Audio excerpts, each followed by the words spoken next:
Mr. Bradley Berman wrote a story for Electrek that is compelling, at least. It was an interview with Jack Hollis, who is the sales and marketing chief for Toyota US. I have met Jack a couple of times. He's a good guy, and I'm going to talk about him in maybe some strident terms, but I don't mean this to be personally. It means that we disagree professionally on where we're at on this particular issue. Apparently, Toyota had a roundtable discussion with some journalists behind the scenes at the LA Auto Show last week. Mr. Berman was there and wrote up an interview and transcribed some of his thoughts from what he heard. And one of the lines from Jack Hollis, quote, "We're continuously working on EV entries, but right now there's no demand." Which everyone at Tesla shit themselves when they heard that. They're like, what are we doing? We're kidding ourselves. There's no demand for EVs. All the Leaf owners, all the Bolt owners in the world went, what? Are we crazy? It's sort of like, when I read this, I kept getting these visions of like a flat earther, or like the moon launch was a hoax kind of thing.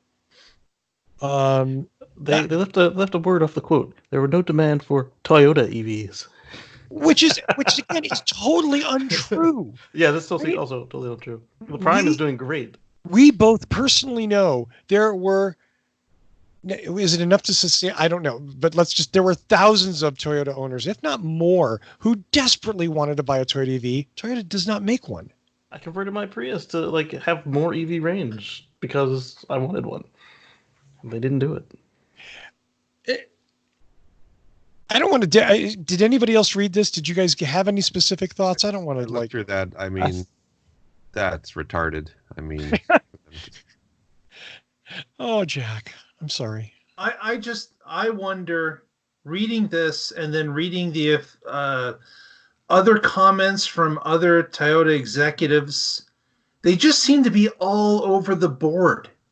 Like is Jack the only one that is upset with EVs and believes they shouldn't be on the road, or does Toyota spin a wheel inside and it lands on positive or negative comments about EVs? Because it's so much different views and information that comes out of the top brass at Toyota that you don't know if they're serious or if they're lying to us or if they're just completely off base with everything.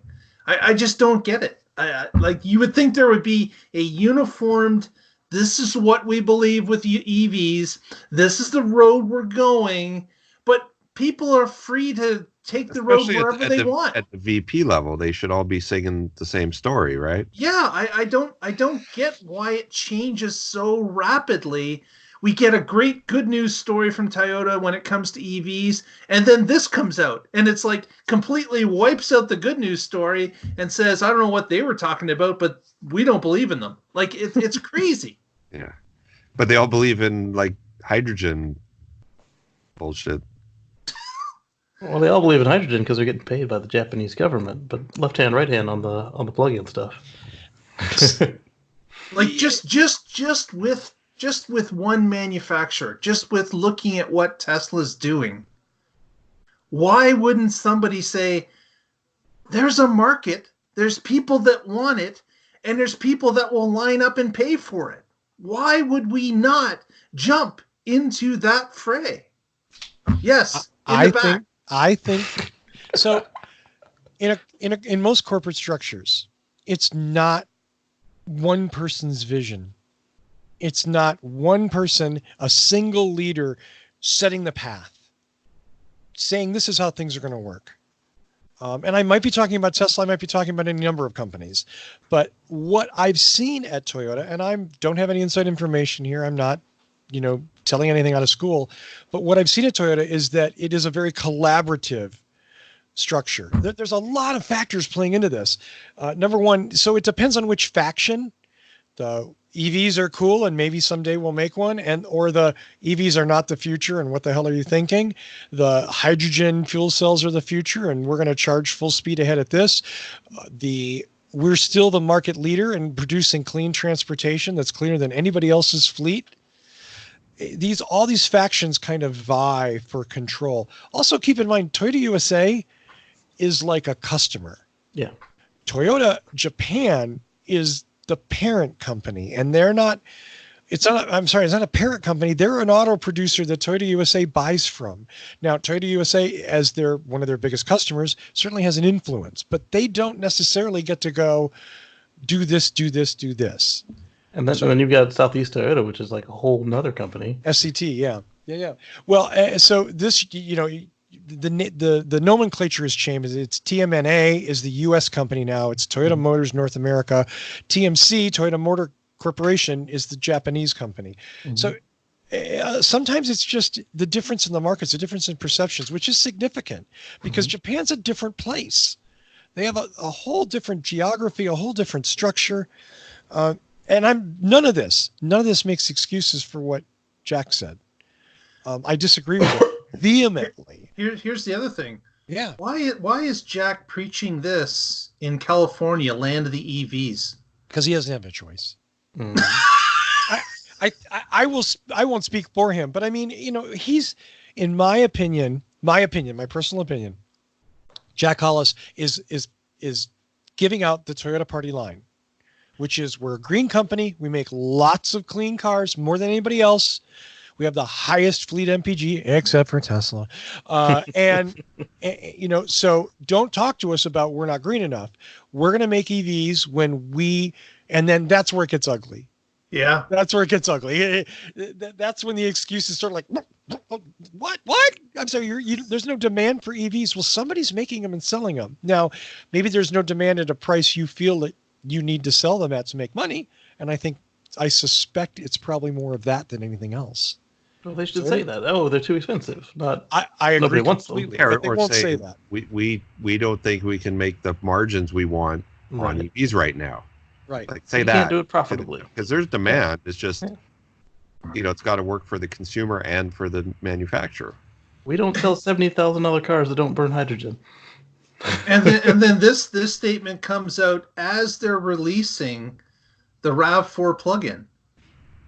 Right, which is what are you doing? You're trying to car. Sabotage it? Like also the Chinese Lexus plug-in.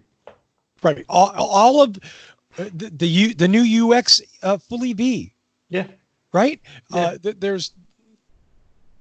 Yes.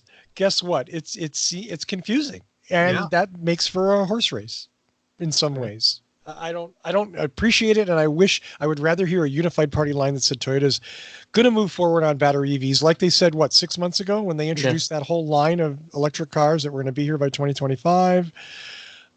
But periodically, there's always one Toyota executive, at least, that stands up and says something terrible about electric cars. Yeah, always. All the time I've been dealing with this, there's one person. It's a different cast. It's the same one, yeah. Exactly. It's a different character, but get up and go, oh, nobody wants EVs. That's why we're not making them. Really? Okay. It made me sad, and I want Toyota to be better. Meanwhile, like Volkswagen's going full steam on EVs, and pretty much every other company, So, well, we'll see what happens in the market. Well, and this Chelsea Sexton has made this point a million times. So Chelsea, one more time for you.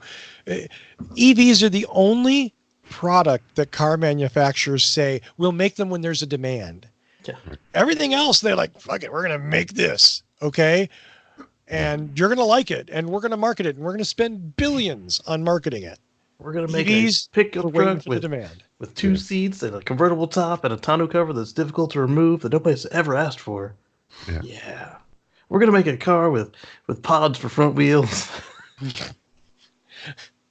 Or a Pontiac Aztec. We're going to give you the Pontiac Aztec. Oh, we'll get to the Aztec. Oh, I'm sorry. Did I spill something there?